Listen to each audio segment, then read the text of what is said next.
Bien, ahí estamos grabando. Bueno, estamos en la segunda mesa temática del coloquio estudiantil de pensamiento jurídico crítico que organiza la Maestría de Derechos Humanos, la Universidad Autónoma de San Luis Potosí, el ICLA de la Universidad Nacional de Rosario, el Departamento de Filosofía de la Universidad del Cauca y que promueve, por supuesto, el grupo de trabajo de pensamiento jurídico crítico y conflicto sociopolítico que integramos dentro de Claxo, de la red Claxo. Este es un espacio que inició ya hace más de un año, donde hemos tenido principalmente instancias de formación y debate en torno a ciertas lecturas del pensamiento jurídico crítico. Luego, muchos de estos estudiantes que participaron de la red pudieron presentar trabajos, que aprovecho para decirles que ya los trabajos fueron enviados a Claxo, así que ahora lo que nos queda es esperar que ya se maquete y se publique. Esperamos que quienes participaron de esa instancia de escritura, bueno, tengamos la noticia de que antes que termine el año quizás ya esté esto publicado, así que le estaremos contando, pero bueno, dicho esto, en esta segunda mesa temática, hoy tuvimos la primera por la mañana, perspectivas de género, feminismo y derechos humanos, y hoy en la tarde estamos haciendo la segunda mesa, derechos de la naturaleza, recuperación de lo común y alternativas al desarrollo. Les propongo que el orden de intervención sea como está en el programa, es decir, que en este caso va a arrancar Nixon, luego va a seguir Brenda, luego va a seguir Ernesto y va a cerrar Juan. Si hay algún problema con el orden, en todo caso me avisan ahora para tenerlo en cuenta. ¿Está ok para los cuatro? Está bien, gracias. Perfecto. Sí, bien, sin Bueno, problema. genial. Bueno, entonces vamos con la primera intervención de esta mesa, que se llama La naturaleza como sujeto de derechos en Colombia, crítica al paradigma antropocéntrico y tránsito hacia una justicia ecocéntrica, que nos presenta Nixon Camilo Piñarte Quintero, que es estudiante de licenciatura de Derecho de la Universidad del Cauca de Colombia. Así que Nixon, bueno, bienvenido a esta conversación. Ya ahí veo que estás pudiendo proyectar. Cuando estés cerca de los minutos, te voy a escribir por privado para que tengas tiempo de ir cerrando las ideas. Ahí lo que yo estoy viendo es una presentación de Zoom. No sé el resto, te aviso que no se ve la diapo para que lo tengas en cuenta. Ahí se ve. Bueno, Nixon, entonces te escuchamos. Listo, buenas tardes. Ahí se mira bien, qué pena, las presentaciones. Listo, regálenme un segundo. Bueno, muy buenas tardes. Mi nombre es Nixon Camilo Piñarte Quintero, pues como ya lo comentaban, soy estudiante del programa de Derecho y también de Filosofía de la Universidad del Cauca y la ponencia que hoy voy a presentar tiene como título La naturaleza como sujeto de derechos en Colombia, crítica al paradigma antropocéntrico y tránsito hacia una justicia ecocéntrica. Bien, esta ponencia tiene como, digamos, fundamento parte de las reflexiones que se suscitan sobre el tránsito del estatus de la naturaleza, especialmente a partir de la sentencia T-622 del 2016, donde la Corte Constitucional colombiana reconoce al río Atrato como sujeto de derechos. Haciendo esta claridad, como primer punto, voy a desarrollar el carácter histórico y cultural de de la relación naturaleza-humanidad. Bien, en este punto quiero exponer que lo que entendemos por naturaleza y por ende la relación en que la humanidad se desarrolla para con los entes naturales es un proceso que es dinámico y que es cambiante. Entonces, por esta razón, en determinada época histórica y en determinadas culturas, esta concepción y esta relación entre la humanidad y la naturaleza se ha venido transformando. Enrique Dussel nos plantea que en la antigüedad griega la naturaleza era entendida como physis. Esta physis era algo eterno y divino, mientras que en el medioevo la naturaleza se podía entender como una creación finita de la divinidad. Al igual, en la modernidad, la naturaleza será entendida desde Galileo como una entidad medible matemáticamente y posteriormente con la revolución industrial será concebida como una entidad explotable económicamente. Pues esto varía a medida que va transcurriendo la historia. Entonces encontramos que este es un tránsito, digamos, dinámico y progresivo. Russell plantea que la naturaleza se encuentra políticamente interpretada, ya que es comprendida hermenéuticamente desde posiciones sociales, históricas, culturales o geopolíticas, específicas y en función de los modos de producción de cada época.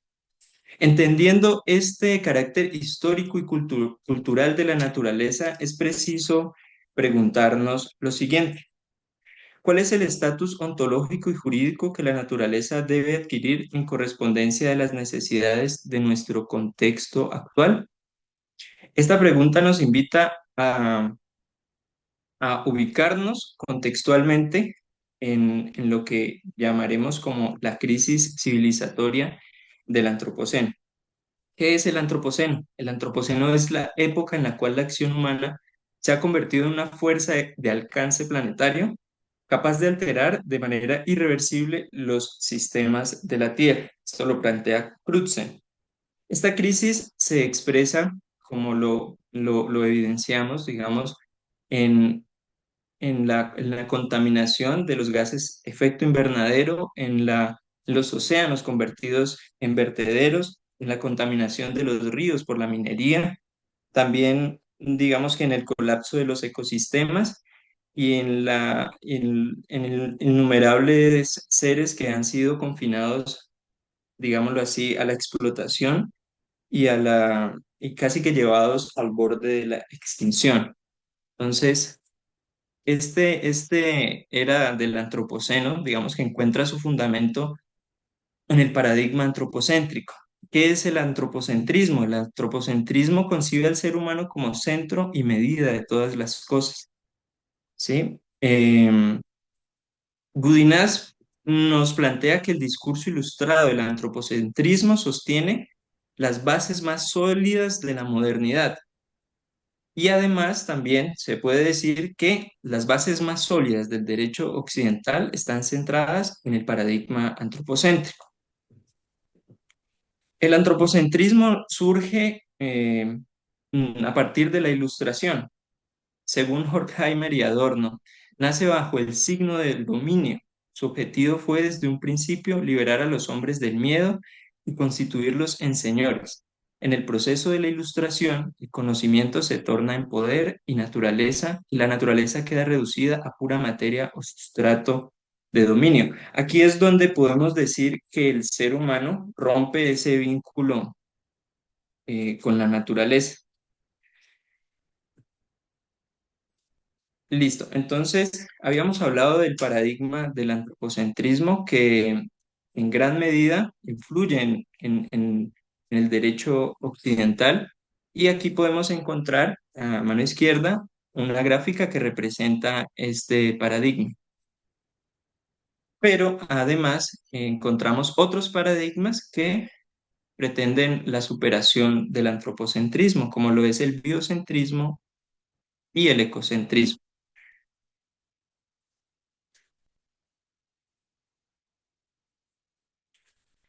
Dentro de estos otros paradigmas de superación del antropocentrismo, como respuesta a esta hegemonía antropocentrista, encontramos desde Occidente la teoría del florecimiento de las capacidades de la filósofa estadounidense Martha Nussbaum. Ella plantea que la dignidad no es exclusiva del ser humano, sino que se extiende también a los animales no humanos, a quienes se le debe garantizar condiciones mínimas de existencia que le permitan vivir sin dolor ni crueldad y procurar su florecimiento según las particularidades de cada especie. Esta teoría se puede inscribir en un paradigma que podríamos llamar biocéntrico, ¿sí? Donde se incluye como sujetos de dignidad, además del ser humano, también a los animales no humanos. Por otra parte, como otro paradigma o como otro desarrollo de estos otros paradigmas de superación del antropocentrismo, podemos encontrar el principio de relacionalidad del runa andino o del hombre andino. Este principio, desde los estudios interculturales que realizó Joseph Sterman, mm, podemos decir que a partir de este principio de la relacionalidad, hay una visión del universo como una red de vínculos interdependientes entre todos los seres, incluyendo los seres humanos y no humanos. Este principio se inscribe en un paradigma que va mucho más allá del biocentrismo, porque digamos que acoge una mirada mucho más ecocéntrica, incluso se podría decir que va más allá del ecocentrismo, porque plantea también como sujetos de interdependencia también a las entidades cósmicas, ¿no? Esta respuesta es una respuesta desde el sur global y me parece que es de suma importancia también desde el diálogo intercultural con el derecho occidental. Bueno, encontramos que el derecho y el antropocentrismo, y sobre todo pues el derecho occidental, está íntimamente ligado a este paradigma antropocéntrico. Como lo decían los juristas romanos, todo el derecho ha sido constituido en razón de los hombres. Encontramos entonces aquí que la dignidad humana pasa a ser como ese fundamento de todo el derecho. ¿Qué pasa? Que solo el ser humano, por ser un ser racional, es considerado sujeto de derechos y se deja por fuera a otras entidades eh, como los animales y también, digámoslo así, a los ecosistemas y a la naturaleza en general. Esta perspectiva, pues, es una perspectiva del derecho que es sumamente antropocéntrica, que surge de la Ilustración y tiene gran influencia de Kant, ¿no? Con la dignidad y, y todo el desarrollo que se ha venido, que hizo Kant en su obra La crítica de la razón práctica sobre la ética y cómo nosotros debemos tratar al otro, pero el otro humano como un fin y no como un medio. Pero la naturaleza sí ha sido relegada a ser medio para alcanzar los fines de la humanidad. Entonces es preciso, digamos que plantear esta, esta crítica del derecho, que como lo mencioné, es una crítica que pone a tambalear un poco las bases mm, más, más fuertes del derecho occidental. Bien, ahora vamos a hablar de la naturaleza como sujeto de derechos. En Colombia, la sentencia T-622 del 2016 de la Corte Constitucional colombiana marcó un precedente histórico al reconocer al río Atrato, su cuenca y afluentes como entidades sujetas de derecho. Esta sentencia permitió a tribunales avanzar en el reconocimiento de distintos ecosistemas estratégicos, como lo es el caso, por ejemplo, del río Cauca, del río Magdalena, del río Quindío, del río Otún, de la Amazonía colombiana, también algunos ecosistemas como el páramo de Pisba, el páramo de Santurbán y también el Parque Nacional Los Nevados, entre otros ecosistemas que gracias a esta sentencia la jurisprudencia se ha venido desarrollando en ese tránsito que es un tránsito ontológico y también jurídico, donde se reconoce que la naturaleza deja de ser objeto a constituirse como sujeto de derechos.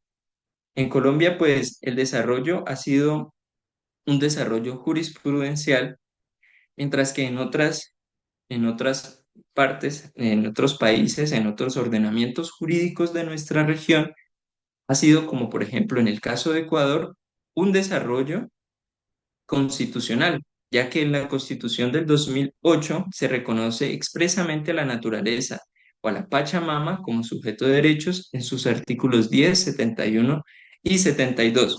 Mientras que en Bolivia este desarrollo ha sido un desarrollo legal, porque la ley 071 del 2010 define a la madre tierra como un sistema viviente, interdependiente y le otorga derechos específicos y obligaciones estatales de protección. Entonces vemos como el desarrollo de estos derechos de la naturaleza tiene distintas fuentes en la región, ¿no? En Colombia ha sido un desarrollo jurisprudencial, en Ecuador ha sido un desarrollo constitucional y en Bolivia ha sido un desarrollo estrictamente legal. Vamos a analizar eh, algunos conceptos que se desarrollan en estos ordenamientos jurídicos y que considero que son de vital importancia para entender un poco esto del desarrollo de los derechos de la naturaleza, que son los conceptos de medio ambiente, naturaleza y madre tierra. Bueno, el medio ambiente, aunque no parezca, y digamos que está muy bien, eh, como un poco, sí, aunque no parezca, es un concepto que tiene su fuente en el paradigma antropocéntrico. ¿Por qué? Porque se entiende que es lo que rodea como medio al ser humano. Entonces, es un concepto que podríamos criticar desde estos otros paradigmas, porque responde a la ruptura de la relación entre naturaleza y humanidad, ya que concibe a la naturaleza como un objeto o entorno en el que se desarrolla el ser humano.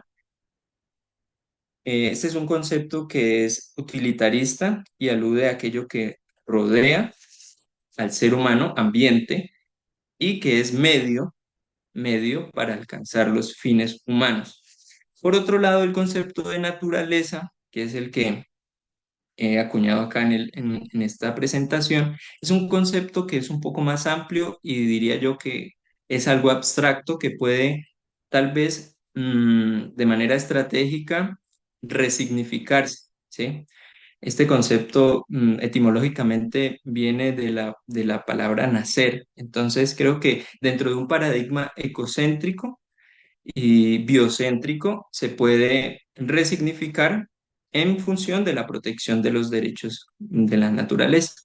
La madre tierra es un concepto, por otro lado, es un concepto un poco Mm, digamos que va más allá de ese concepto de la naturaleza y tiene su fundamento en las comunidades, en distintas comunidades indígenas, comunidades afrodescendientes y comunidades campesinas.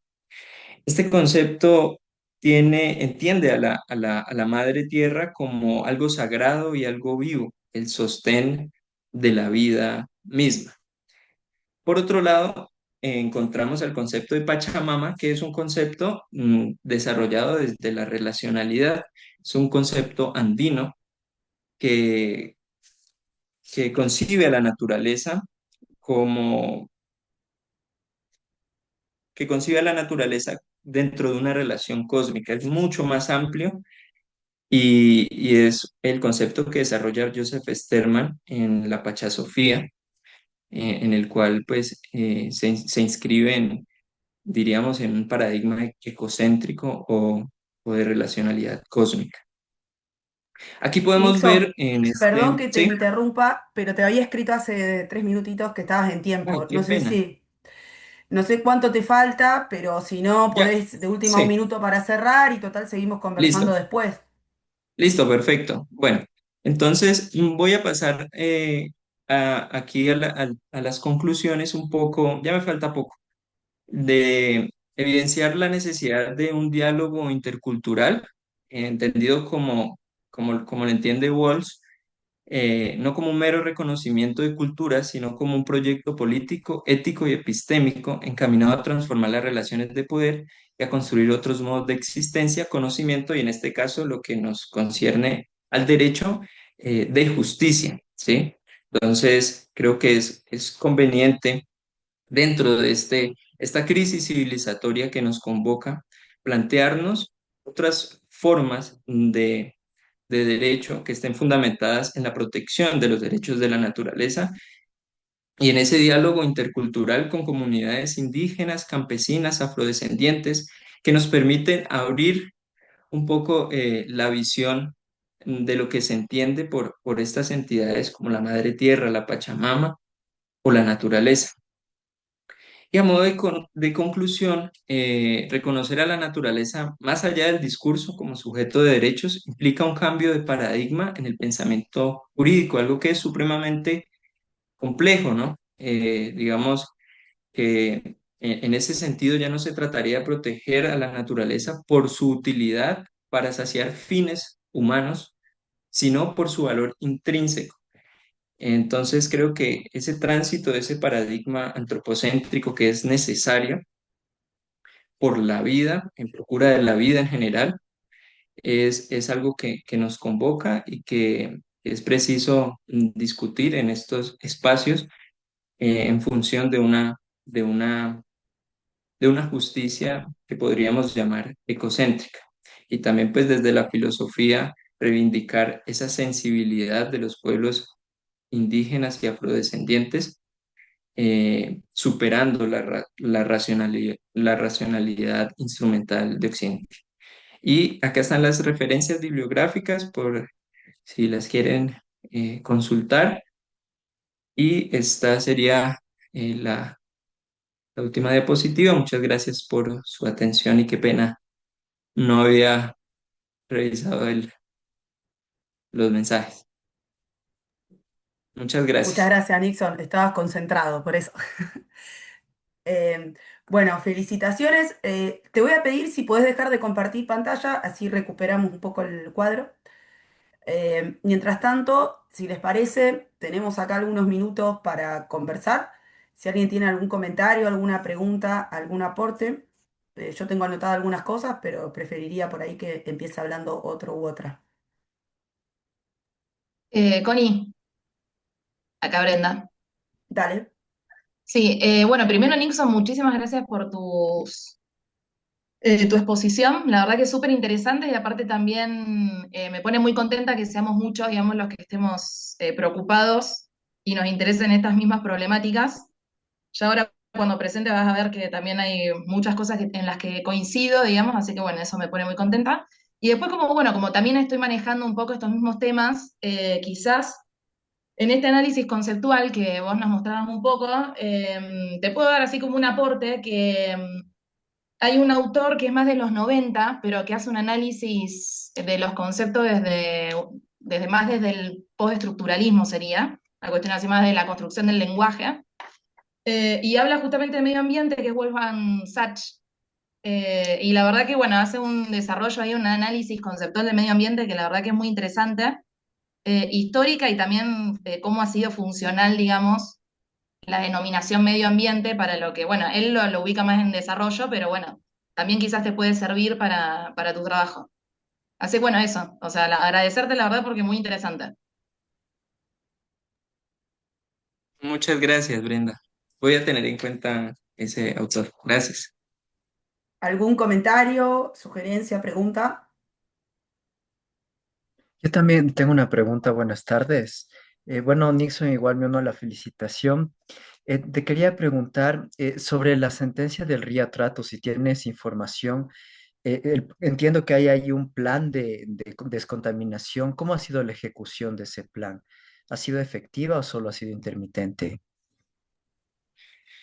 Nixon, Sí, si te parece, espera que hacemos todos los comentarios y después ok, reponés. Así. listo. ¿Eso solo, Juan? Pregunta concreta. Bien. Eso, Eh, gracias. bueno, yo tenía acá anotado un punto que me parece interesante, que te puede colaborar también. Hace algunos 2 meses, más o menos, o 3, salió una opinión consultiva de la Corte Interamericana, la opinión consultiva 32/25, que es una opinión consultiva que trata la crisis climática. Y hay un par de cuestiones que me parecen interesantes. La primera, bueno, es una opinión consultiva que piden Chile y Colombia, o sea, para que la tengas en cuenta. La segunda es que la propia Corte Interamericana de Derechos Humanos, que digamos no tiene tampoco una ultra perspectiva crítica de los derechos humanos, pero ya plantea la crisis ambiental como un problema del antropoceno, o sea, lo plantea así en la opinión consultiva, y después, y hace una reposición de muchas categorías científicas, científicas en términos de dato duro, o sea, no en el plano más como lo que lo hacemos quienes estamos en las ciencias sociales, sino más que repone cuestiones vinculadas a la física, a la química, a la medición, intentando en algún punto contrastar, ¿no?, con todos los discursos del negacionismo climático que emergen en contextos globales y regionales también. Yo creo que ahí la Corte hace un esfuerzo por politizar el tema institucionalmente, pero después hay algo muy interesante que son los votos en disidencia, que acaba específicamente tu propuesta. Hay una serie de votos en disidencia que hace la propia Corte en esa opinión consultiva, donde algunos jueces y juezas consideran a la naturaleza como sujeto de derechos y otros jueces y juezas no, se apartan de ese criterio.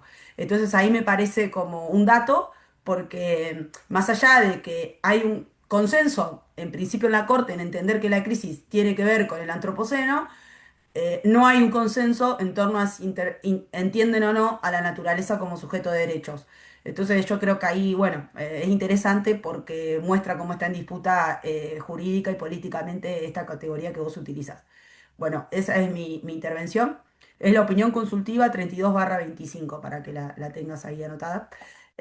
Así que si te parece, te damos algunos minutos para que puedas responder. Yo si veo que te extendes, te escribo por privado y te aviso ya para que pasemos a la siguiente presentación. Vale, sí. Esto, bueno, muchas gracias. Sobre la sentencia del Río Atrato, la Corte Constitucional, dentro de la decisión de esta sentencia T622 del 2016, plantea la creación de un grupo que se llama los Guardianes, una comisión de guardianes del Río Atrato. Esta comisión, digamos que es la que, junto con el Estado, la que tiene por obligación la protección del río y de su cuenca. Entonces, esta comisión está integrada por las comunidades ribereñas del río y respecto al tema de la eficacia de esa sentencia y la descontaminación, en unas reuniones que hemos tenido dentro de un curso que, que habla sobre estos temas, una profesora que es del departamento del Chocó, ella mencionaba que esa pregunta se la hicieron a las comunidades ribereñas, que si realmente era una sentencia que era eficaz o que simplemente se quedó en el papel. Y ella decía que la opinión estaba dividida, porque ¿qué pasa? El reconocimiento es bastante en términos jurídicos, pero en políticas estatales o políticas públicas, para llevar eso a ejecución se necesita un presupuesto. Entonces las comunidades decían, sí, nosotros tenemos la intención, pero necesitamos de un mayor presupuesto económico para llevar a cabo esa descontaminación. Entonces, lo que se plantea también es ver las dificultades que hay dentro de un sistema en el que prevalece de cierta forma y en gran medida la economía por encima de la vida, ¿no? Entonces están los límites también del sistema capitalista y liberal en el que estamos. Entonces, creo que es importante el avance jurídico, pero dentro de la eficacia hay que mirar esos aspectos mm, de políticos, ¿no? Que están en ese trasfondo y pues que es muy difícil dentro del sistema en el que prevalece el mercado por encima de la vida.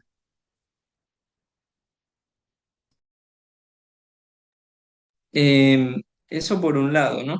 Yo considero que es importante sobre las opiniones consultivas, el tema tanto del diálogo intercultural, que es algo que lo planteé, pero también ese diálogo interdisciplinario, ¿no?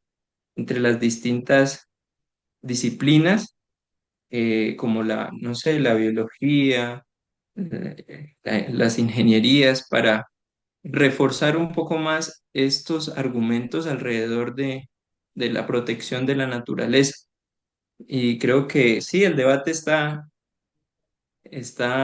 ahí instalado y creo que hay opiniones divididas. Considero que aquellos jueces que no están de acuerdo con la calidad de sujetos de la naturaleza están inscritos en ese derecho occidental antropocéntrico que hay que revisar, ¿no? Y para eso son estos espacios también, para hacer una crítica a eso que entendemos por establecido, que es, por ejemplo, el concepto de dignidad humana, ¿no? Que se centra solo en el ser humano y deja por fuera a todas las distintas especies animales y los ecosistemas. Bueno, Nixon, muchas gracias por tus intervenciones, por tus comentarios, felicitaciones por tu presentación. Eh, Diana Alejandra dice, no logro conectar el micrófono, resalto el trabajo de Nixon en términos de justicia. Bueno, y acá, ecocéntrica, que sería una categoría aún en gestación, no solo en el sistema jurídico colombiano, sino en el sistema mundo que hoy obedece a las formas jurídicas del capital. En términos de teoría crítica, sería importante considerar las pluriversalidades de referencias en términos de diversidad lingüística que se acuñan alrededor de conceptos como naturaleza y madre tierra, para lo cual el sistema jurídico aún hoy desconoce posibilidades metodológicas para contemplar esta multiplicidad de comprensiones ontológicas que escapan a las lenguas modernas de hoy. Quisiera preguntarle qué propuesta metodológica puede hacerse para tener en cuenta estas formas de comprensión de las comunidades. Bueno, muchas gracias por tu comentario, Diana. Yo lamento, pero le vamos a dar paso a la ponencia que sigue, porque si no se nos va a atrasar todo. Y ahí si nos quedan algunos minutos sobre el final de la sesión, Nixon, ¿te parece que le contestás esta pregunta? La podés ir pensando mientras. Eh, Así no nos atrasamos porque si no vamos arrastrando y después se nos hace tarde para los últimos y le damos poco tiempo. Así que dicho esto, sobre el final de la sesión recuperamos y andamos con tiempo para que contestes esto, o si no, ahí te contactás con Diana Alejandra Soto, que te hace un aporte y también una pregunta concreta. Bueno, ahora vamos a pasar a la segunda ponencia del día, que se llama Pensar el Desarrollo, de Brenda Verdini Barbero, estudiante de la Maestría de Derechos Humanos de San Luis Potosí. Y también te comento, Brenda, cuando estés cerca de los 15 minutos para que puedas ahí ir llegando a la conclusión y después tenemos un espacio para charlar. Bien, perfecto. Muchas gracias, Corín. Sí, voy a ser bastante concisa aparte también, así como voy a dar un pantallazo general de lo que vengo investigando. Primero, bueno, agradecer el espacio, digamos, para que nos están dando, digamos, como para que todos podamos mostrar qué es lo que estamos haciendo y estudiando. Y también aprovecho que, como bien me presentaste, yo ahora estoy haciendo la maestría en Derechos Humanos y entiendo que aquí hay conectados también mucha gente que está estudiando la licenciatura. Y si tienen ganas, digamos, de seguir estudios de posgrado, la verdad recomiendo mucho esta maestría. Es acá en México, en San Luis Potosí. Es profundamente crítica, tiene muy buena calidad de profesores, así que bueno, si alguno está interesado, después puede escribirnos. Yo justo también con Ernesto Moreira, que hoy también va a exponer, nosotros somos justo de la misma generación, así que bueno, ante cualquier duda, digamos, no duden ahí en preguntar que podemos ayudarlos. Bueno, mi título tentativo de la investigación es Pensar después del desarrollo, principios del Mongen. El Mongen vendría a ser el sumac causai o el buen vivir de las comunidades mapuche. Se llama también sumac causai porque está dentro de la epistemología andina, digamos, pero bueno, es muy propia también de la cosmovisión mapuche, entonces bueno, lleva su propio nombre, para una resignificación de la economía.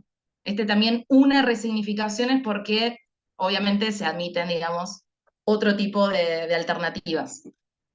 Con esto, bueno, yo englobo mi investigación en teorías del desarrollo. Digamos, para mí el tema justamente de investigación mía va a ser tener como objeto el desarrollo económico. Lo que estoy buscando como objetivo es generar una propuesta alternativa al desarrollo, digamos, no un desarrollo alternativo como lo que propone el desarrollo sustentable, por ejemplo, como uno de otras alternativas, digamos. Esto es más bien parto de una crítica del desarrollo como construcción también histórica, y trato de generar una alternativa a partir del diálogo intercultural con una epistemología diferente a la occidental. ¿Por qué elijo este tema? Bueno, porque yo centro la problemática en Argentina. Por quien no conoce muy bien el territorio argentino, digamos, Argentina podría verse como un triángulo. La parte de la mitad de ese triángulo para abajo es lo que nosotros llamamos la región de la Patagonia, y en la Patagonia Norte, digamos, donde empieza justamente toda la parte del sur, digamos, de Argentina, allí se encuentran muchas de las comunidades mapuches asentadas históricamente ahí. Cuando fue en el siglo XIX toda la conformación del Estado argentino, esas tierras donde hoy en día están ellos asentados no se veían como productivas, digamos. Entonces, bueno, hoy en día aún se asientan ahí en el estado de Neuquén, el sur de Buenos Aires, Río Negro, Chubut. Y precisamente en el estado de Neuquén es donde se asienta una de las actividades extractivas más depredadoras que hay en Argentina, que es el vaca muerta, eh, y que como actividad extractiva es la base de la política energética de Argentina a partir de su descubrimiento, ¿no? Que fue más o menos a partir de los 70 en adelante. Pero bueno, todos los gobiernos de distintos colores, digamos, siempre han basado la política energética a partir de esta extracción. Y bueno, en términos de Eduardo Budinas, digamos, esta cuestión del extractivismo depredador, lo que conlleva también es una dinámica de despojo, que es lo que actualmente y también años atrás están viviendo estas comunidades mapuches, también con complicidad del Poder Judicial y también el Poder Mediático, porque la verdad que también está como muy escondido toda esta problemática. Así que bueno, yo también, como soy abogada y estoy estudiando maestría en Derechos Humanos, quiero plantear, digamos, de que más allá de todas las amenazas que están existiendo hoy en día en la actualidad en este territorio, existe también, y más que nada, una amenaza epistemológica. Y quiero estudiar cómo el derecho, digamos, forma parte de esta amenaza, digamos, como herramienta de expansión de una ideología que empieza a partir de las redes jurídicas de la globalización económica. Digamos, yo lo que digo es que el derecho aquí también la cuestión del desarrollo empieza a surgir a partir de actores transnacionales, como puede ser hoy en día, bueno, el Banco Interamericano de Desarrollo, Banco Mundial, Fondo Monetario Internacional, la OCDE, digamos, todos actores transnacionales que hay algunos autores que ya empiezan a decir que conforman un pluralismo jurídico transnacional. Y bueno, ¿en qué lugar quedan los derechos humanos aquí, digamos, en este pluralismo? Yo sostengo en esta investigación de que son parte también de este pluralismo jurídico transnacional, más que por múltiples razones, pero más que nada también porque conforman o comparten los mismos centros de producción jurídica. Y bueno, si bien uno sabe que no existe un derecho humano al desarrollo económico, sí existe el derecho humano al desarrollo, y hoy se puede entender que también forma parte de un discurso que sostiene estas prácticas extractivas que aparte son muy regionales también. Sucede más que nada en Latinoamérica. Así que bueno, yo también, bueno, como ustedes quizás me han ido escuchando, mi crítica también tiene un marco teórico que es muy postestructuralista, o sea, yo critico mucho la conformación del desarrollo como lenguaje, porque también mi observación y mi análisis es a través del derecho. Eh, y bueno, me asiento mucho en los autores del postdesarrollo, que son más propios de los 90, pero bueno, también hoy en día existen muchos autores que son muy reconocidos, como Gustavo Esteva, Arturo Escobar. Y bueno, por ejemplo, Gustavo Esteva dice, la palabra define una percepción y esta se convierte en hecho. Entonces, yo a esto lo relaciono al desarrollo, cómo se ha ido conformando a partir de la Segunda Guerra Mundial, después de la Segunda Guerra Mundial, cuando Truman en el 49 empieza a definir eh, toda una política, digamos, de orden mundial económico a través de países que están desarrollados con países subdesarrollados. Y cómo esta nominación, nuestra región la empieza a internalizar y es muy difícil salir, digamos, de las búsquedas de desarrollarse económicamente cuando uno quiere escaparse constantemente de ese subdesarrollo, que no deja de ser, digamos, una cuestión histórica y que detrás de eso, digamos, se esconde todo un proyecto político muy determinado y que aparte no es propio, digamos, de nuestra historia, ¿no? Entonces, bueno, yo veo, digamos, también por una cuestión de desafío eh, de nuestra región también, de que quizás la salida, esto como propuesta, ¿no? Yo en mi investigación lo llevo como propuesta.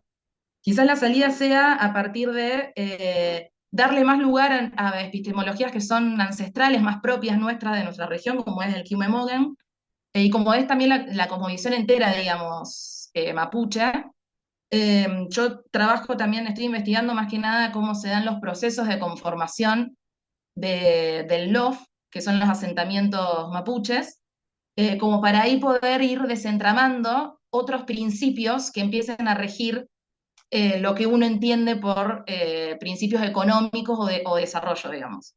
Así que bueno, en esto voy a utilizar también mucho a Catherine Walsh porque, bueno, es para mí una de las referentes más importantes hoy en día en el trabajo de la interculturalidad.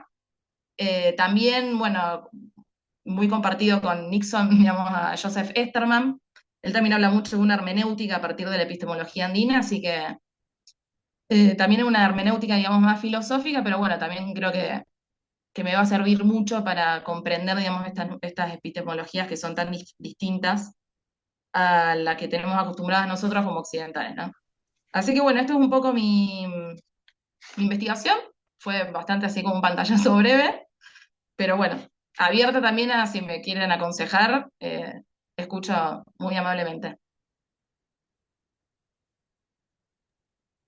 Bueno, Brenda, muchas gracias. ¿Alguna intervención, comentario? Silencio. Muchas gracias, Brenda. Igual felicitaciones. Oye, escuchándote tu tema y digamos tu interés académico, me resonó mucho. Hay un texto de Agustín Grijalva que trabaja en la Universidad Andina y también trabajó en esa constitución de avanzada con los derechos de la naturaleza en Ecuador, que vincula los derechos de la naturaleza con los derechos humanos. Entonces, quizás eso pueda ser interesante para tu investigación. Muchas gracias, Juan. Ya está anotado. Eh, ¿Me escuchan? Todo Sí, bien. Diana, se te escucha. Perfecto. Ah, bueno, qué maravilla. Bueno, hola Brenda, hola Nixon, buenas tardes a todos. Un poco por Ahora se la te dejó de acción, escuchar. desafortunadamente mm, Eh, está lloviendo y la señal es demasiado inestable. Sin embargo, bueno, felicitar tanto a Nixon como a Brenda. Y sería muy interesante en los dos trabajos, si he escuchado a Brenda nombrar, nombrar el trabajo de Arturo Escobar en términos de justicia y como traté de escribir rápidamente para poder conversar con Nixon, en términos de justicia, aún hoy con todos los procesos teóricos y con todos los movimientos sociales que han intentado elevar al estatuto legal y elevar a la norma las comprensiones de los pueblos, no se ha logrado. Entonces, vuelve otra vez, o sea, estamos hablando desde la teoría crítica, el desarrollo, las contribuciones del Banco Mundial, qué es lo que ha pasado alrededor de este modelo económico capitalista, destructor, que contempla el ser humano por encima de la naturaleza y de ello viene el extractivismo y todas estas situaciones de un carácter bastante complejo. Sin embargo, estamos teorizando bien, en términos de teoría crítica está bien, pero ahora entonces empecemos a buscar metodológicamente hablando en términos de construcción jurídica y construcción de la norma, ¿cómo es que vamos a lograr elevar esa comprensión ontológica de las comunidades al nivel legal? Porque alcanzamos a hablar de summa causae como buen vivir, alcanzamos a hablar, de acuerdo con Arturo Escobar, de ontologías relacionales, de esas interdependencias que creo que los dos ponentes que me preceden las han explicado bastante bien, pero aún nos cuesta elevar eso a una petición o a una reforma constitucional, que sería tal vez el camino, ¿no? Empezar a reformar las constituciones y pensar, Nixon lo decía, bueno, ya hoy se reconoce el río Atrato como sujeto de derechos y estamos caminando al reconocimiento del río Cauca como víctima del conflicto armado, pero realmente estamos comprendiendo y estamos elevando eh, a ese nivel jurídico la voz de la comunidad y la comprensión que tienen las comunidades en su lengua, en esas lenguas nativas, que lo que nos reflejan son comprensiones diversas de mundo. Y entonces es que allí el problema se escala al nivel de comprensión del mundo que no solo se resume al sistema global, que yo creo que ya en este momento lo logramos explicar bien, este sistema global, hegemónico, capitalista, materialista, antropocéntrico, hoy ya lo tenemos en el lenguaje. Lo que aún no tenemos en el lenguaje son esas otras comprensiones del mundo, esa comprensión del mundo aymara, esa comprensión del mundo quechua, esas comprensiones del mundo andino hoy están pidiendo que se, que se abran las leyes a esas posibilidades.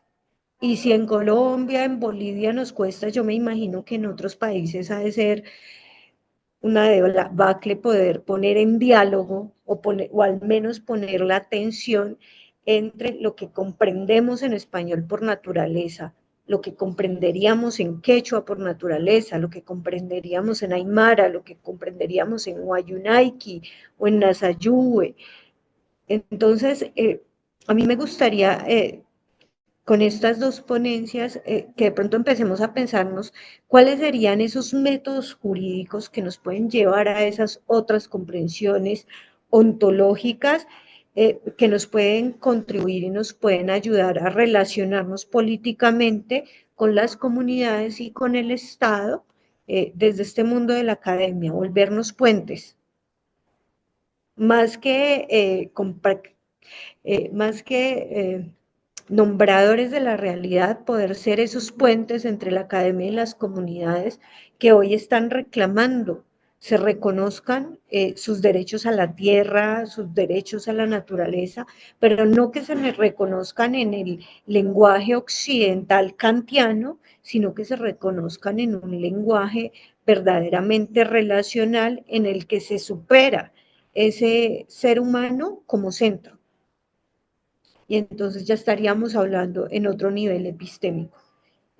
Sería de pronto eso, la pregunta para ambos sería, ¿cuál sería ese método jurídico para poder elevar las voces o para poder poner en diálogo la voz de la comunidad y la voz del Estado? Y con eso pues les agradezco a los dos ponentes, están haciendo un trabajo maravilloso. Y a la profesora Connie, pues por supuesto, muchas gracias por estar aquí pendiente y estar dinamizando este espacio de diálogo. Gracias, Diana, por tu comentario. La verdad que muy interesante para reflexionar las preguntas que dejas planteadas. Yo, nomás a Brenda, tengo anotada dos elementos que, ya que habla, su trabajo habla sobre la cuestión del desarrollo, que me parece que hay algo que está ahí en tensión, eh, por lo menos como yo lo puedo organizar, y también ver a partir de ahí cómo se sigue, ¿no? Porque La cuestión del extractivismo está presente, ¿no? Desde ahora, quizás ahora está recrudecida en muchas políticas, incluso en Argentina, en muchas políticas estatales, pero es una dinámica que no es que se rompió con gobiernos que uno podría categorizar como progresistas o populares, sino que son dinámicas que se sostienen. Yo lo que noto dentro de las teorías del desarrollo, digamos, las críticas, o sea, no la hegemónica, digamos, dentro del desarrollo, las que intentan posicionarse desde una mirada crítica, hay quizás dos que me parece que confrontan, a veces conviven, tienen un diagnóstico similar, pero una salida distinta. En ese punto quizás la idea del colonialismo verde, que habla un poco del extractivismo, ¿no? Que dialoga muy bien, creo, con la teoría de la dependencia, que es un poco lo que vos trabajaste al principio en términos de criticar el concepto de desarrollo, esta teoría de la dependencia que dice no hay dos etapas sucesivas, no es que uno pasa del subdesarrollo al desarrollo, sino que en definitiva son dos caras de la misma moneda. Para que exista una tiene que existir la otra y en algún sentido, por esto hoy, esto se resignifica la idea del extractivismo o el colonialismo verde que, digamos, revisita las dinámicas de opresión y las dinámicas de poder de los tiempos coloniales, pero específicamente en relación a los territorios y estas cuestiones del extractivismo.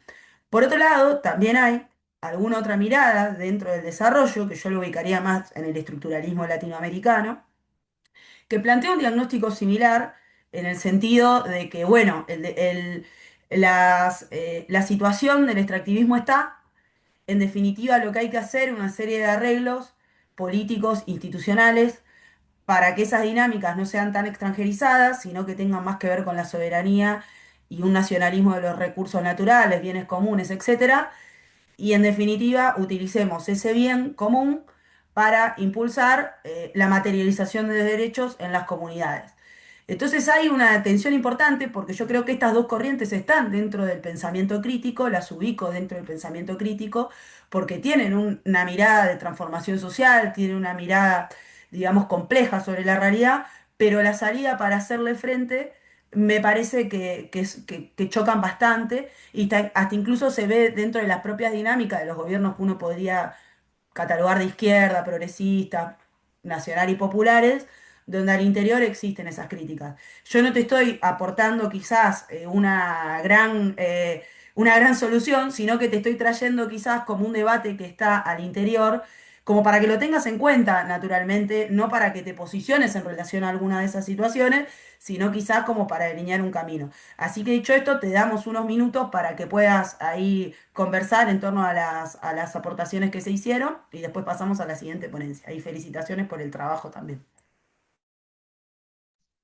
Bueno, muchas gracias, Connie. No, de hecho, yo tanto las teorías de la dependencia como el estructuralismo, yo un poco también las analizo, digamos, las he tenido en cuenta, pero igual considero que no rompen con la matriz. Por eso yo me ubico también tanto como marco teórico desde el postdesarrollo, ¿no? Porque yo lo que hago más que nada con la crítica es criticar el lenguaje, digamos, ellos son postestructuralistas, cómo se conforma en acción, digamos, la internalización de considerarnos como subdesarrollados. O sea, esto es lo que es la base, digamos, de toda mi crítica. Pero sí, igualmente te agradezco, digamos, y bueno, ya hemos tenido algunos que otros debates con ella, así que podemos profundizarlo después, más adelante. Y bueno, de Diana también agradezco muchísimo tus preguntas, digamos. Me gusta también que, bueno, que haya gente que le interese los temas que estamos investigando con Nixon. Y bueno, yo también es una pregunta compleja la que nos has hecho, pero yo creo que justamente hay un desafío en la interculturalidad, que bueno, que la misma Catherine Walsh lo dice, que todavía no existe esta tal interculturalidad, ¿no? O sea, es más como una pretensión y un camino, pero todavía no hay una práctica y creo que es justamente el desafío, digamos, ¿no? Como cómo hacer, digamos, que estos tipos de formas de ver el mundo puedan convivir eh, de una manera no violenta, podríamos decir, ¿no? Pero sí,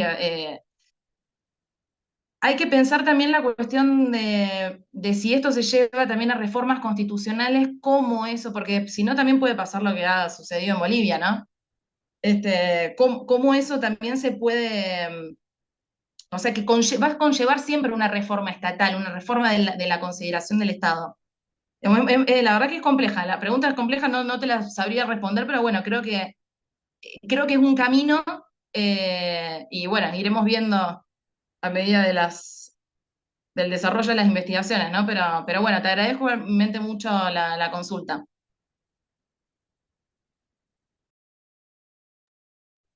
Bueno, excelente. Creo que también lo que plantea Diana Alejandra es para provocar. No sé si está pidiendo una respuesta, sino que está eh, exigiéndoles, digamos, exigiendo lo más que puedan para que repiensemos ciertas cuestiones.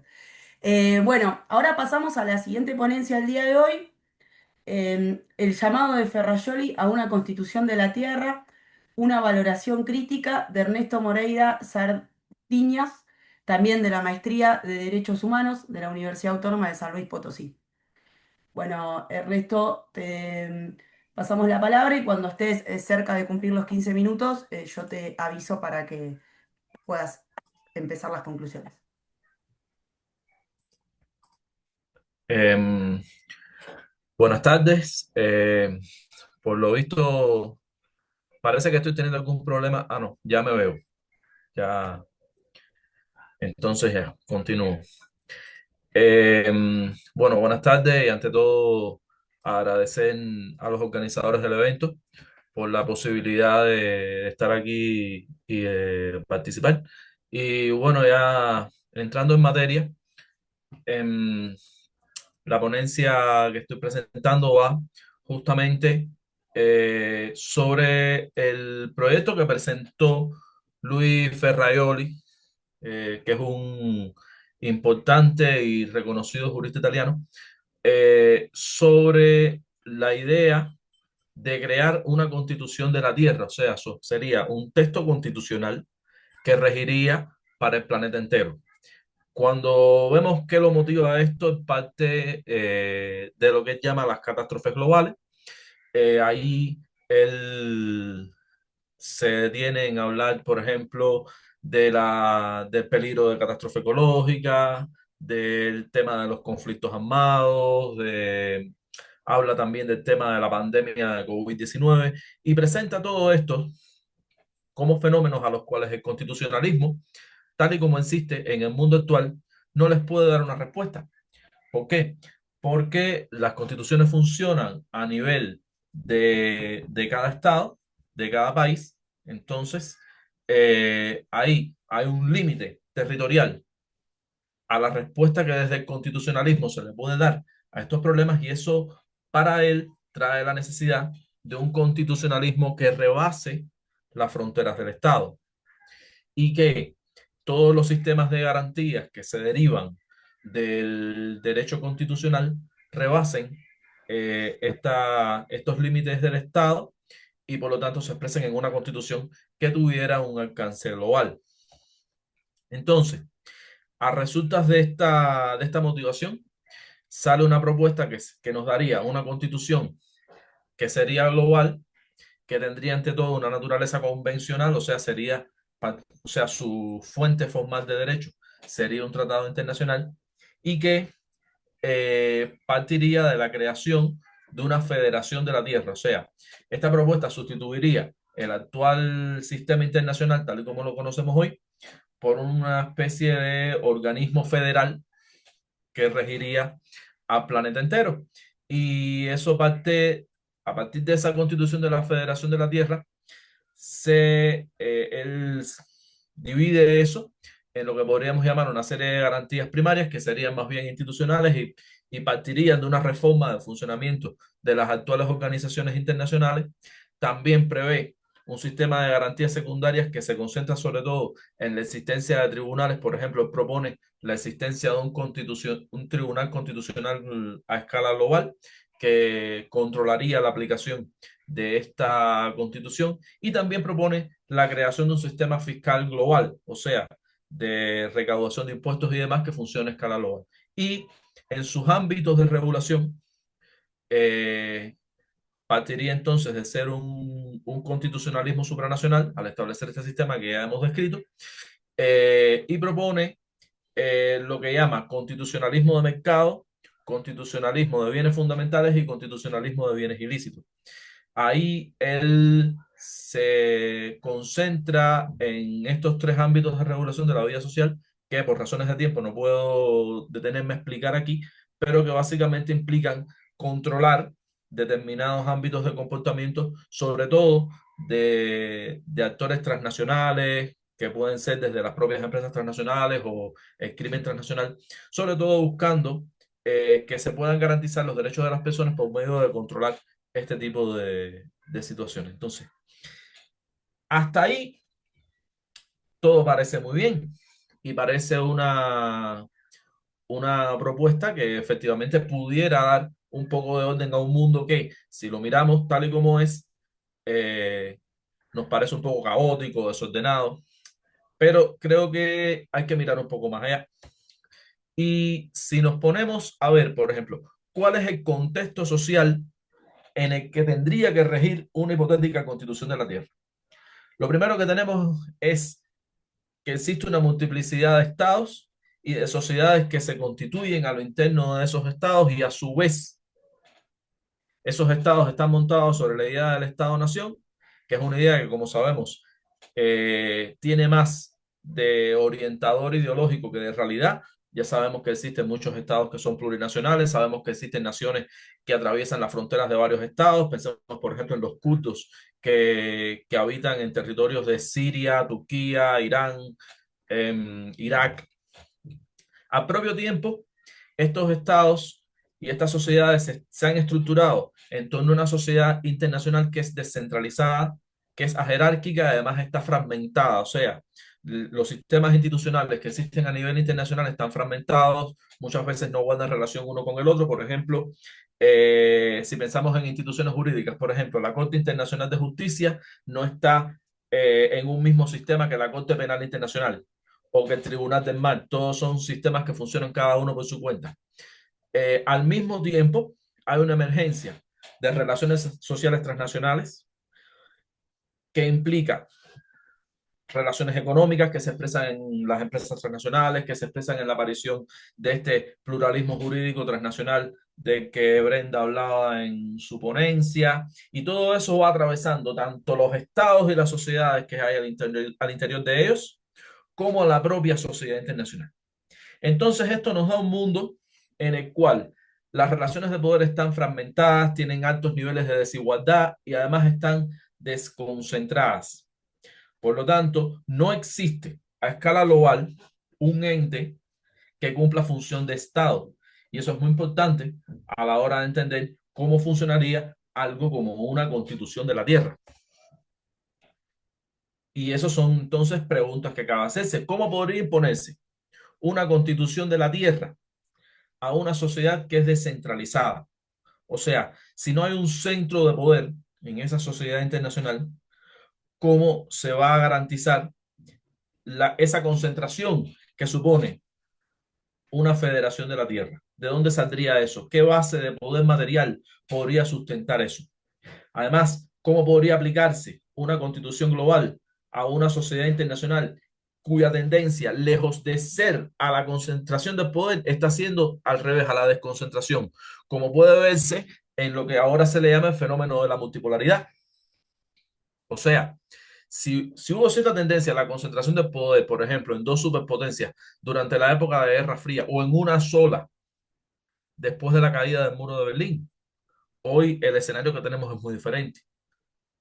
Todavía, evidentemente, Estados Unidos sigue funcionando como potencia hegemónica, sigue siendo mucho más poderoso que sus potencias rivales, pero la tendencia que estamos viendo y que no parece que vaya a cambiar en el futuro predecible es a que ese poder, que por demás no es un poder nada emancipador, se vaya fragmentando. Entonces, ¿cómo una constitución podría saltarse estas relaciones de poder que existen? ¿Cómo se haría? Entonces, vamos a suponer que se logra pasar por encima de todo esto. ¿Cómo se haría entonces para que ese entramado constitucional no termine funcionando en favor de las mismas fuerzas que controlan el orden internacional actual? ¿Cómo se haría para que una constitución de la Tierra no termine, por ejemplo, convirtiéndose en un dispositivo colonial, derribando? Porque, por ejemplo, se habla, a esta altura se ha puesto muy de moda criticar la soberanía de los estados y demás, pero la soberanía de los estados supone barreras a la acción de las potencias sobre estados más pequeños, por ejemplo, que si mañana tenemos una constitución de la Tierra y una concentración de poder tal a nivel institucional a escala global, desaparecerían y sería mucho más fácil para esos intereses de las grandes potencias eh, realizar sus intereses en el subglobal. Entonces, todas estas preguntas que nos hemos hecho nos llevan a dos problemas que tiene este proyecto, que es que por un lado es un proyecto que peca de bastante idealismo. O sea, es un proyecto que pretende que con la sola transformación de un entramado institucional, que con la sola promulgación de un texto jurídico, se va a producir una transformación sustancial de la forma en que funcionan las relaciones de poder en el mundo actual. Y en la práctica, ahí se le está pidiendo al derecho algo que el derecho no puede dar. O sea, el derecho, evidentemente, tiene una incidencia en las relaciones materiales en las que viven las personas, pero no las puede determinar. En todo caso, hay mucha más influencia en sentido inverso que del derecho hacia la vida material. Y al propio tiempo, como el proyecto de Ferraioli es uno que eh, omite el tema de la desigualdad, es un proyecto que le pasa por al lado al problema del hecho de que las relaciones de poder entre los distintos estados, entre las distintas fuerzas que existen a nivel global, son muy desequilibradas y muy desiguales. El solo hecho de concentrar el poder de esa manera, en cierto modo, solo adelantado un poquito con lo que explicaba antes, lo que terminaría trayendo sería un reforzamiento de un propio orden controlado por las potencias occidentales y por los capitales transnacionales asociados a estas potencias occidentales. Y un buen ejemplo de cómo se condensa todo esto y cómo hay muchos factores que se soslayan es, por ejemplo, la postura que sostuvo el propio Ferraioli con respecto a la intervención de la OTAN en Libia. O sea, Ferraioli defendió la intervención de la OTAN en Libia y la vio muy bien porque para él eso significaba una intervención de una comunidad internacional organizada contra una especie de poder salvaje que sería el gobierno de Muammar Gaddafi. Y el resultado es que este mismo autor termina santificando lo que es una evidente intervención imperialista en un país del sur global. Que no significa esto que Gaddafi fuera un santo, no lo era, pero da la idea de las posiciones que se pueden terminar defendiendo y al final, si tomamos así, de esta manera, la propuesta de Ferraioli puede terminar siendo más un reforzamiento del orden atlantista que un proyecto verdaderamente emancipador. Entonces, muy rapidito que ya me están avisando que el tiempo corre. Entonces, para poder plantearse algo como una constitución de la Tierra, hay que partir, creo yo, de una comprensión más centrada en lo material de cómo funcionan las sociedades en el mundo. Entonces, para poder hacer cumplir algo así, primero hay que transformar las relaciones de poder que existen. No es posible, o sea, de lo contrario, lo único que estamos haciendo es lanzar un texto que puede ser cumplido o no. Además, deben transformarse las relaciones entre las potencias, porque con este mundo de poderes fragmentados, de multipolaridad, no es posible concentrar de manera tal que se pueda crear una federación, una constitución que pueda funcionar. Además, hay que tener una transformación de las propias relaciones transnacionales. Eso, tal y como es hoy, hace muy difícil que se les pueda someter a control por la mera existencia de una norma jurídica. Se necesita de una correlación de poder que efectivamente haga posible ese control. Y también, creo yo, hay que plantearse si efectivamente la solución a estos problemas es la del constitucionalismo o si no ha de ser otra. O sea, ¿hasta qué punto? Porque una de las cosas que se dejan entrever mucho en lo que expongo es que realmente es muy complicado para la sociedad internacional tal y como es y tal y como funciona sujetarlo a un orden constitucional. Si nos ponemos a esperar a que esas condiciones para crear una constitución existan, ¿cuántos años van a pasar?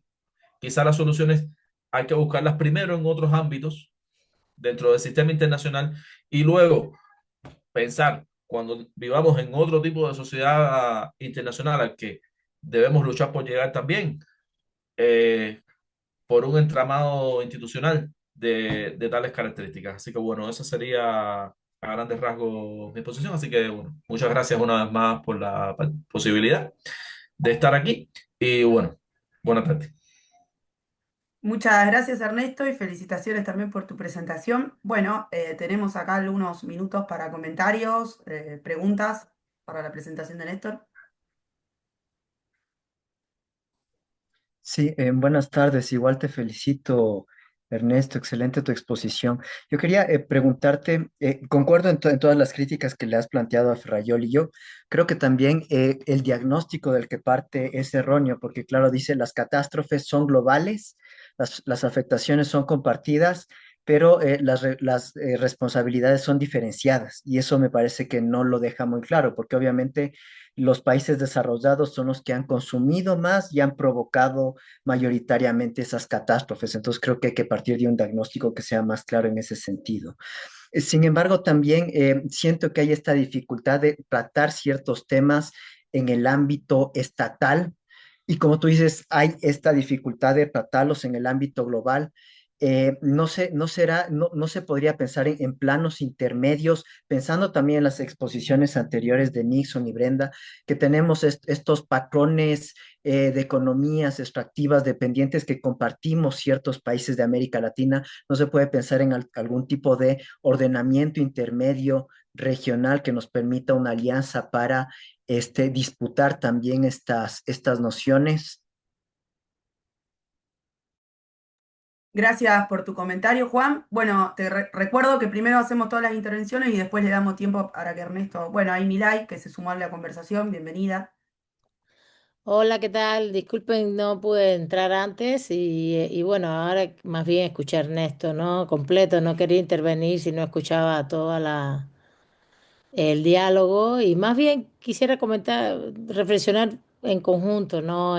Me parece muy interesante lo que comentas, Ernesto, y me recuerda más bien, y no es para tu trabajo, para mí, yo comulgo con lo que estás planteando es el tema del fetichismo de la ley, ¿no? Que justamente una de las cosas que hacen los positivistas, y aunque el caso de Ferrayol es un positivista crítico porque sustancializa las normas jurídicas con el contenido de los derechos humanos y sus garantías, el pensar que las normas jurídicas, una vez establecidas, que nos van a cambiar la realidad, es una noción bastante limitada no solo de la realidad, sino sí, fundamentalmente de la realidad y después también vinculado al derecho como un fenómeno que es sociopolítico, no es un fenómeno justamente, no es un fenómeno normativo ni que exclusivamente. Y ese es el problema del positivista, ¿no? De pensar que el derecho te va a resolver los conflictos de intereses, que el derecho una vez regulado, una constitución global, como lo que plantea Farrayoli, que es yo creo ya como su última reflexión final de tratar de lograr que su modelo garantista logre algo efectivamente. Bueno, no, eso no quiere decir que no tengamos derecho y buenas constituciones y hasta una constitución global, pero si no se cambian las relaciones de poder es difícil. Y es como cambiar la inversión, es cambiar el foco, la inversión metodológica en la relación de poder, en la relación de disputa y a partir de ahí, el derecho como una instrumentalización en estos procesos. Eso no quiere decir que el derecho no haga falta, sí hace mucha falta. Pero bueno, nada más quería hacer esa acotación epistémica, que no es una acotación, sino complemento de lo que Ernesto decía, de que evidentemente una constitución global, si no se cambian las relaciones de poder, ¿a dónde nos puede llevar, no? justamente.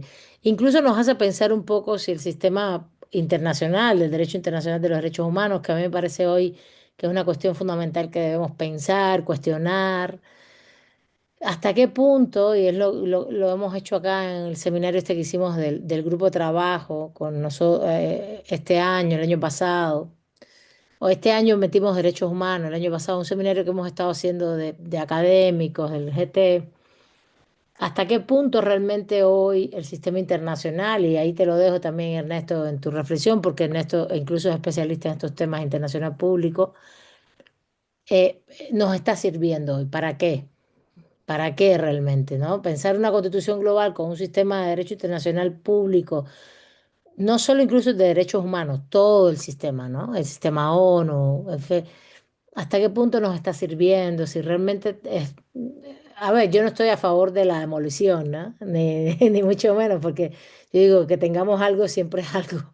Pero sí me lo cuestiono mucho con lo que pasa en Gaza, Palestina, etcétera, además de toda la relación global del capital en un sistema en crisis que está en una crisis muy fuerte. Y yo creo que el sistema es hijo vamos a decir, de la posguerra fría, ¿no? De la posguerra que generó la Guerra Fría. Entonces, no sé si hoy es una cuestión que conversamos en el seminario, en ese estuvo, que si realmente hoy necesitamos otras instituciones, otras formas, y lo de la Constitución global, bueno, pues es el garantismo ferrayoliano, que cree que el derecho nos resuelve el problema, pero bueno, alguna medida jurídica tenemos que tener, y las instituciones las tenemos que tener. Bueno, lo dejo aquí en forma de debate, ¿no? Para dialogar y para debatir y para también reflexionar cada uno en sus investigaciones, si se relaciona con esto. Gracias. Y disculpen que llegué tarde, pero he tenido reuniones una detrás de otra. Y de hecho tengo ahorita otra a las 5, pero está bien, quise entrar un Gracias, ratito. Milay. Gracias, Milay. Bueno, Ernesto, te damos algunos minutos para ahí que recuperes las intervenciones que se fueron realizando. Bueno, con respecto a la primera... Ay, un momentito que ya. Con respecto a la primera intervención eh, y el tema del diagnóstico que hace Ferrajoli, es que la cosa con Ferrajoli creo que va justamente por, por lo que decía la profe Milay. O sea, aunque Ferrajoli es efectivamente un positivista crítico, no deja de ser un jurista que está en el marco del positivismo jurídico. Y una de las salidas que a veces tiene el positivismo jurídico es que es excesivamente formalista. Entonces, tiende a buscar las soluciones muchas veces en que se creen mecanismos jurídicos de garantía y eso supuestamente debería ser suficiente para resolver el problema. Entonces, quizá para Ferraioli baste con la existencia de un tribunal constitucional global y con la existencia de una serie de normas constitucionales para proteger determinadas cosas, entonces, pensando así, le puede, ¿cómo se llama esto? Pasar por al lado a problemas como la efectiva eh, disparidad que hay en las relaciones económicas a escala global. O sea, quizá para él bastaría con una serie de garantías jurídicas bien engrasadas para poder tener un sistema de relaciones económicas más justo. Ahora mismo, con exactitud no lo sé porque no he leído ningún texto de él específicamente sobre este tema, pero, pero creo que la cosa va por ahí, o sea, en una búsqueda muy formalista de de las soluciones a los problemas y en un exceso de confianza en los diseños institucionales. Eso es algo que no es solo propio de Ferraioli. En general, cuando uno oye a académicos europeos, esto es un tema que suele salir y salir, o sea, ponen mucho énfasis en el tema de lo institucional como lo que hace la diferencia entre que tal institución funciona en Dinamarca, pero no funciona en Cuba. Entonces, creo que eso, por lo menos para nosotros, lleva una mirada un poco más allá de que todas estas cosas tienen factores mucho más complejos y por eso es que también aunque hay que reconocerle sin duda la importancia del garantismo de Ferrayol y la importancia de tener mecanismos de garantía efectivos, porque hago mucho énfasis, porque a veces el tono de mi ponencia puede parecer que estoy diciendo otra cosa, pero no lo estoy negando en ningún momento, ¿no? Esos mecanismos son muy importantes. Lo que no se puede es caer, como decía la profe Milay, en un fetichismo de eso. O sea, eso cumple una función, tiene un límite, hay cosas que puede lograr, hay cosas que no. Y, y bueno, con esa pregunta que nos dejaba la profe Miralles, ¿hasta qué punto el derecho internacional nos está sirviendo? ¿Hasta qué punto el orden internacional nos está sirviendo y lleva una sustitución por otra cosa? Yo creo que es que eso, el problema que tiene eso es que eso no tiene una respuesta sencilla. Porque en muchos sentidos el orden internacional, tal y como es hoy, es un sistema de opresión. Y es un sistema que garantiza los intereses de un grupo de grandes poderes a escala global. La mejor prueba de eso son los 5 miembros permanentes del Consejo de Seguridad y su derecho de veto, que establece un orden institucional que casi que crea una especie de aristocracia internacional dentro de la ONU, ¿no? Pero al mismo tiempo, el orden internacional, tal y como está diseñado, tiene dos o tres principios que sí, que siguen funcionando como una barrera de protección, sobre todo para estados pequeños, para estados del sur global, frente a intenciones que pueden ser bastante siniestras viniendo de las grandes potencias. Estaba pensando, por ejemplo, ahora en propuestas de transformación del orden internacional que principios como el de igualdad soberana, que tanto se le critica ahora, o principios como el de no intervención, que también se le critica mucho, terminaron parando propuestas que tendrían consecuencias diabólicas para la comunidad internacional, como las llamadas intervenciones humanitarias, como la responsabilidad de proteger, que como, como los intentos de eliminar las inmunidades soberanas de los estados por razones de violaciones flagrantes, masivas y sistemáticas de derechos humanos, que todos son cosas que, dichas así, suenan muy bonitas, pero cuando uno las mira en sus aplicaciones concretas, lo que suponen es abrir la puerta para que unos estados puedan recurrir a conflictos armados contra otros, para que puedan apoderarse de los bienes de otros, y al final eso, ¿quién lo puede hacer? Eso no lo puede hacer Djibouti, ni lo puede hacer Burundi, eso nada más lo puede hacer Estados Unidos, lo puede hacer China, lo puede hacer Rusia, lo puede hacer la Unión Europea. Entonces, en cierto sentido, cuando vemos qué hacemos con el orden internacional, hay que pensarlo bien, porque evidentemente sí, efectivamente necesita transformación, pero hay que ver muy bien cuáles son las transformaciones que necesitan, porque detrás a veces del discurso de que hay que transformar el orden internacional o de que hay que tener un poder global y todo eso, eh, lo que se esconden son intereses bien siniestros. Ernesto, gracias por tu comentario. Da para mucho esta conversa, ¿De pero nada? tenemos que pasar ya a la última ponencia del día de hoy, de la segunda sesión del Coloquio Estudiantil de Pensamiento Jurídico Crítico. En este caso vamos a escuchar la ponencia de Juan Guajarro, Guaijarro, Guaijarro, de luego me corregís vos, que es estudiante del doctorado en Derecho de la UASB, que nos trae una ponencia sobre El mundo no es ancho ni ajeno, batallas por los comunes en las nuevas fronteras de acumulación en América Latina. Ahí se ve ok tu presentación. Cuando estés acercándote a los 15 minutos, yo te mando un mensaje y luego nos queda un último intercambio sobre tu trabajo. Muchas gracias, Connie. Juan Guijarro, mucho gusto.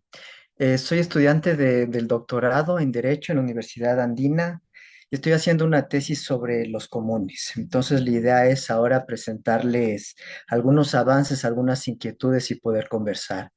También quiero agradecer, por supuesto, la facilidad que nos ha dado la red de pensamiento crítico. Agradecerles también a los compañeros y compañeras expositores y a toda la audiencia que está aquí presente.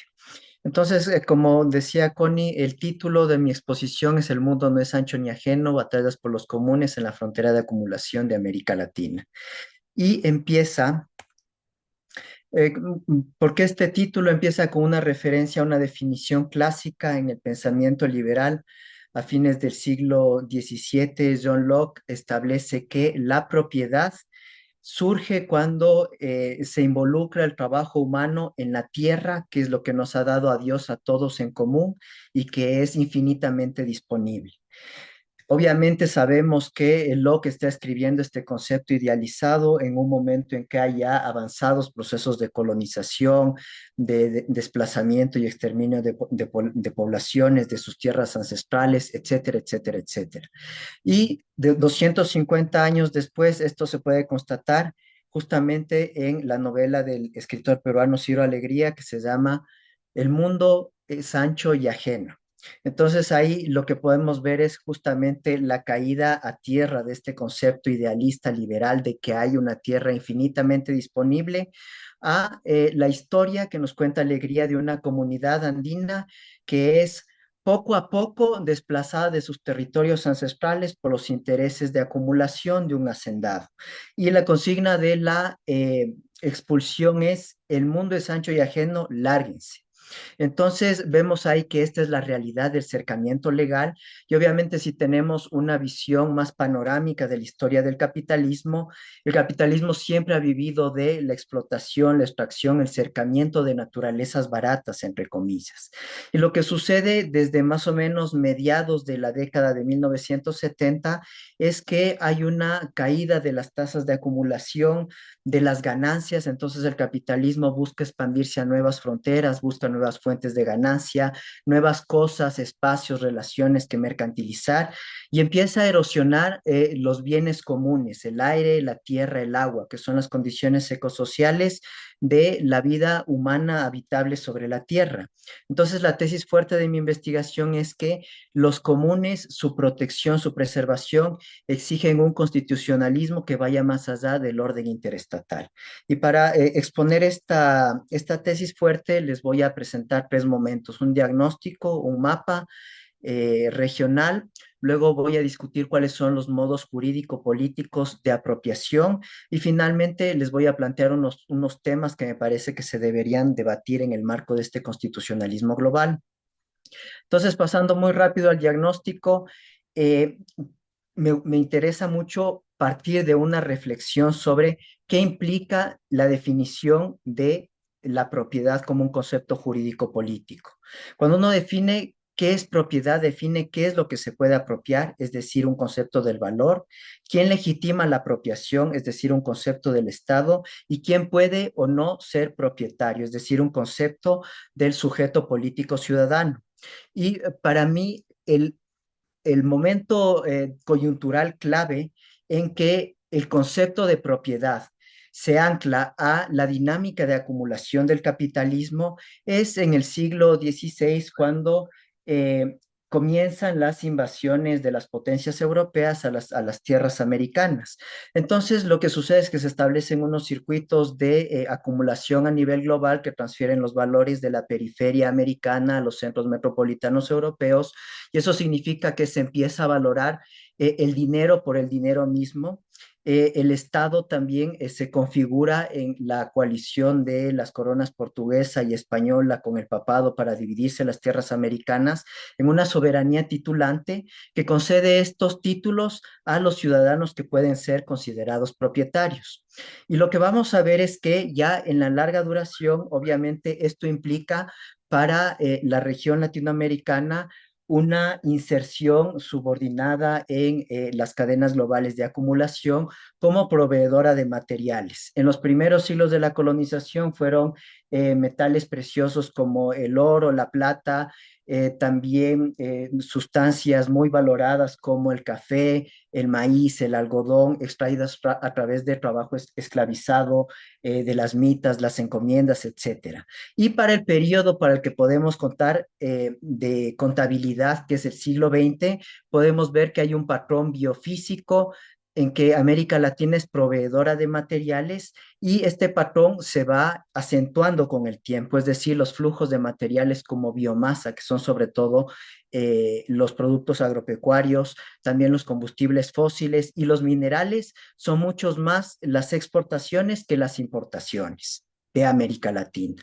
Y si nos concentramos ya en el patrón andino, vamos a ver que países como Venezuela, Ecuador, Colombia y Bolivia se han especializado en la exportación de combustibles fósiles y países como Chile y Perú en la exportación de minerales.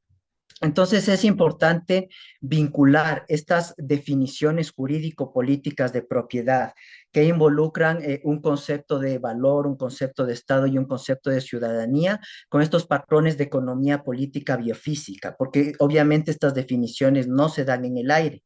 Entonces, de manera muy breve, lo que podemos ver en ese cruce entre el lenguaje jurídico político y la materialidad de la economía política biofísica es que se establecen ciertos modos de apropiación. De manera típica se establecen dos: la posición de el conquistador, que ve el territorio como una fuente de valoración, como una fuente de ganancia monetaria, es decir, piensa la propiedad como una disposición soberana en la que predomina el valor de cambio sobre el valor de uso. Lo que le interesa es extraer riqueza. En cambio, la comunidad de base lo que hace es sobrevivir a través de los beneficios de la reconstitución, del aprovechamiento de esos territorios. Entonces, piensa la propiedad como un haz de derechos y obligaciones. En términos también muy esquemáticos, prioriza el valor de uso sobre el valor de cambio. Entonces, lo que sucede es que estos modos de apropiación que obviamente conceptualmente están situados en los extremos, pero ya en la realidad histórica, con sus circunstancias sociales, económicas, políticas y culturales, van decantando en ciertas coaliciones que están o bien a favor de la acumulación o a favor de la regeneración ecosocial, a favor de la comunidad. Entonces, aquí vemos, obviamente, de acuerdo a las coaliciones que hay, yo pongo distintos casos en que tienes más propensión a reivindicar el valor de uso y la reapropiación comunitaria, o en el otro extremo más la expropiación soberana y la propensión al valor de cambio. Y obviamente los agentes tanto a favor de la acumulación como a favor de la comunidad, establecen unas alianzas con distintos actores, con distintos grupos de la ciencia, de la academia o de la sociedad. No me voy a detener en el detalle de los casos ahora por el tiempo, pero simplemente quisiera destacar que en el estudio se puede ver cómo operan las coaliciones y cuáles son las tácticas más exitosas. Y usualmente las tácticas que tienen más peso cuando se reivindica la acumulación es cuando se señalan estos 4 puntos: la necesidad fiscal. El Estado necesita recursos para financiar políticas, etcétera. Los contratos blindados con cláusulas de arbitraje internacional, la logística preinstalada, hay costos de inversión que ya se tienen que recuperar, y la fragmentación administrativa, es decir, no se ve el territorio como en su integralidad, sino que se va fragmentando. Luego, las tácticas, en cambio, que son exitosas para esta coalición procomunitaria, cuando se establece un valor ecosocial que no es conmutable por dinero, cuando se inicia una movilización y un litigio tempranos, también cuando se elevan los casos a jurisdicciones que tienen estándares más altos, como Cortes Supremas o Cortes Constitucionales, y también usualmente estos territorios con bienes comunes se suelen situar en zonas rurales. Pero una estrategia muy exitosa es cuando se ensanchan las coaliciones hacia las ciudades, porque ahí se amplía el respaldo que puedan tener este tipo de reivindicaciones. Más allá de eso, yo quería exponer un caso que me parece muy interesante, porque obviamente en la historia de América Latina y en esta pugna entre acumulación de los colonizadores y resistencia de las comunidades de base, por decirlo de una manera muy esquemática, hubo también grupos humanos que decidieron replegarse, decidieron retirarse, y tenemos todavía muchos pueblos en América Latina en contacto intermitente o en aislamiento voluntario. Y lo interesante es que la forma de vida que ellos han preservado dista mucho de la racionalidad occidental que separa tajantemente entre naturaleza y sociedad, sujeto y objeto. Y básicamente lo que hace eso es pensar el occidental que el ser humano es distinto del ser no humano, de la vida no humana, y que por eso puede apropiarse. En cambio, las comunidades no contactadas piensan que hay una continuidad entre la sociedad y la naturaleza y que por eso ellos son parte de la naturaleza, no pueden apropiarse de la naturaleza. Entonces, esta es la dimensión de lo inapropiable, que me parece que es jurídicamente muy interesante. Y les voy a comentar un caso específico que sucedió en Ecuador, que es la definición de una zona intangible de protección para un pueblo en aislamiento voluntario, que son los Tagaer y Taromenane. Entonces, el caso ecuatoriano es muy significativo porque, como ya se mencionó, eh, el patrón que tiene, que obedece también a sus vecinos regionales, es de extracción petrolera. Y sin embargo, a partir del 2008, Ecuador reivindica los derechos de la naturaleza. Es decir, en la misma Carta Magna se señala que el Estado es propietario de los recursos estratégicos del subsuelo y que los pueblos indígenas son propietarios de sus territorios ancestrales. Entonces, lo que sucede es que eh, en la primera década del siglo XXI se empieza a discutir esto, ¿no? Y cobra fuerza con el movimiento constituyente del 2008. Y lo que sucede es que el Poder Ejecutivo, la administración pública, este mapa de la izquierda define unas elipses que son zonas de protección, estas 4 elipses donde supuestamente han sido observados los pueblos Tagaer y Taromenane. Entonces, en el transcurso de los años empiezan a aumentar las presiones fiscales.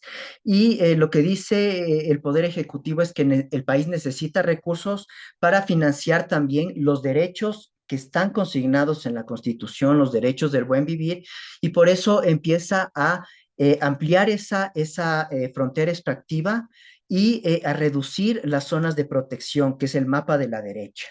Y lo que sucede ahí es que se empiezan a desplazar las zonas de protección, incluso desaparece una zona de protección, porque antes del 2013 había 4 zonas y luego hay solo 3. Y en ese punto se genera un debate público, una gran controversia, y lo que sucede es que la Corte Constitucional entra y dice, plantea un criterio distinto a este de la acumulación, que es el que reivindica el Poder Ejecutivo, y dice lo que se tiene que ampliar es el perímetro de las zonas de protección. ¿Ya? Entonces, aquí tenemos dos racionalidades en disputa, esta racionalidad soberanista de la expropiación con fines de acumulación y por otro lado la racionalidad protectora con fines de preservación de las comunidades ancestrales. Pero lo que me parece interesante aquí es que a pesar de que están enfrentadas estas dos racionalidades, parten de una misma concepción del territorio, que es análoga a la concepción estatal porque piensan el territorio como un polígono fijo con un perímetro delimitado, dentro del cual se establece un afuera y un adentro, y en ese adentro obviamente se reivindica una titularidad soberana. Pero los pueblos Tagaer y Taromenane no piensan el territorio así, su voz no está recogida en las sentencias. Ellos piensan el territorio como un pueblo nómada, entonces son trayectos los que están vinculados con su habitar. Y los trayectos tienen vínculos afectivos, con quién me alimento, con quién caso, a quién visito, dónde entierro a mis ancestros. Entonces, ya por principio, esta noción de polígonos separados, de zonas separadas, es un error, ¿ya? Y me parece tan interesante, más allá de lo anecdótico, pensar esta concepción espacial de los Tagaer y Taromenane por dos motivos. Creo que podemos extraer primero una lección porque ahí donde la acumulación, el afán de tener una ganancia monetaria, ponga en riesgo la reproducción de la vida, creo que es importante rescatar esta racionalidad de lo inapropiable, es decir, colocar el valor de vida por sobre el valor del capital. Y un segundo punto, la imaginación espacial de los Tagaer y Taromenane, que piensa el territorio, su pertenencia de habitar, más allá de las fronteras, más allá de los polígonos administrativos fijos, corresponde también a la naturaleza de los comunes, que son transfronterizos, multiescalares y móviles. Es decir, si se contamina el aire, el agua o la tierra en un país, se contamina en los países aledaños. Igual las externalidades positivas o negativas que produzcan van más allá de las fronteras estatales. Y por eso quería mencionarles, ya para ir cerrando, algunos puntos que me parece que son importantes considerar, porque por toda esta experiencia que hemos tenido en Ecuador, es un debate que desborda lo que es el Estado, desborda lo que es la constitución estatal.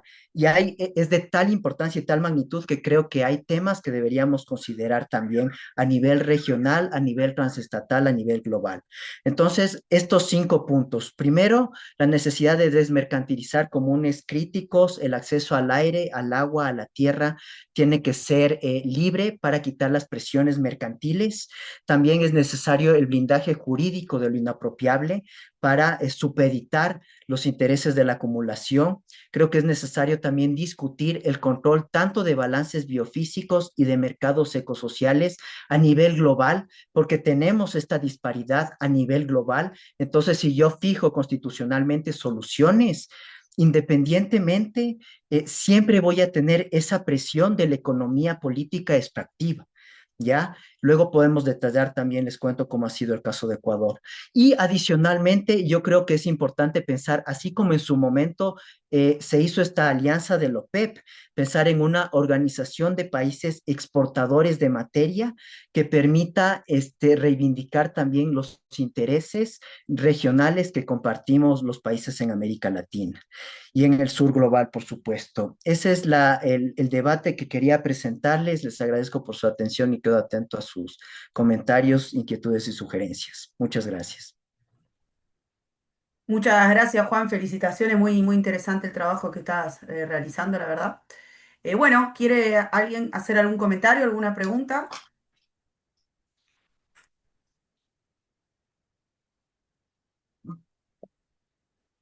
Si nadie quiere, intervengo. Arturo, ¿tú tienes que prendiste la cámara? No sé. ¿No? Ok.